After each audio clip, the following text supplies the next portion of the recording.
risau dia, cek darah dia, kami pun kata thyroid. Jadi kami bagi suplemen kat dia. Dia pun ambil Vita Spring 1. Dia pun ikutlah, makan ubat semua. Sekarang ni dah elok lah. Tak ada ketak-ketak lagi dah? Kurang lah. Taklah teruk macam dulu tu. Alhamdulillah. Berapa lama tu Kak Mun minum? 2 bulan lah. Alhamdulillah. Yalah, betul. Sebelum ni takutnya macam perasaan dia.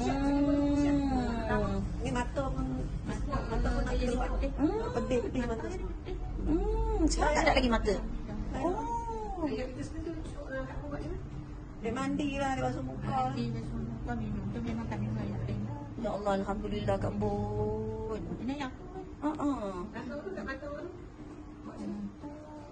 Ada Kak Mun cuci dengan air hidrogen tu? Spray? Ambil macam basuh-basuh. Titik lah. Okey. Biasa Kak, tahniah. Alhamdulillah. Testimoni yang luar biasa. Thyroid ya Kak? Okey, Alhamdulillah. Mandi, minum wajib. Semua air hidrogen. Alhamdulillah. Biasa Kak.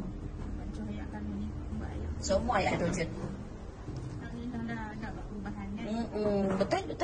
Sebab thyroid dalam darah susah nak hilang. Sebelum dia muka biru. Iya, ya Allah.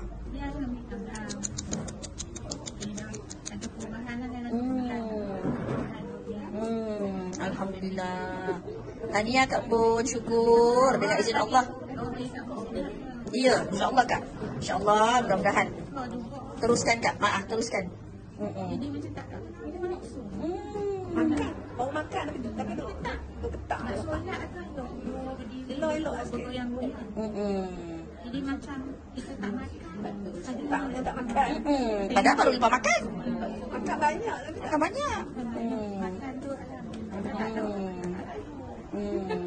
Kan boleh tak tahu. Jadi macam Risau tak terang. Tapi tak tahu risau pasal apa. Tapi risau. Itulah.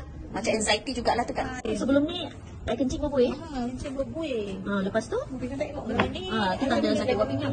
Sebab bila nak tidur tu nak kencing dulu kan. Lepas tu esok buat je ni. Dia orang malam, orang biasa tengah malam terjaga kan kencing. Dia tak boleh kencing malam. Jaga dia cuma ambil subuh tu. Masa tu kencing dulu. Berbuih tu risau. Berbuih lepas tu kuning sangat. Lepas tu bila dah amalkan tu, hidrogen. Tak ada lah yang berbuih tu. Alhamdulillah. Kuning pun tak kuning sangat dah. Dia kencing dia. Alhamdulillah. Berapa lama Kak Mun makan tu? Minum hidrogen yang makan bulan?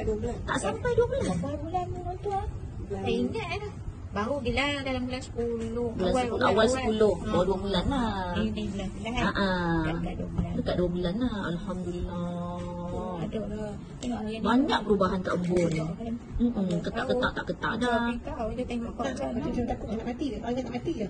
Sebab dia banyak fikir yang benda tak ada pun tak. Macam anxiety kan? Kita nak fikir. Betul. Takut.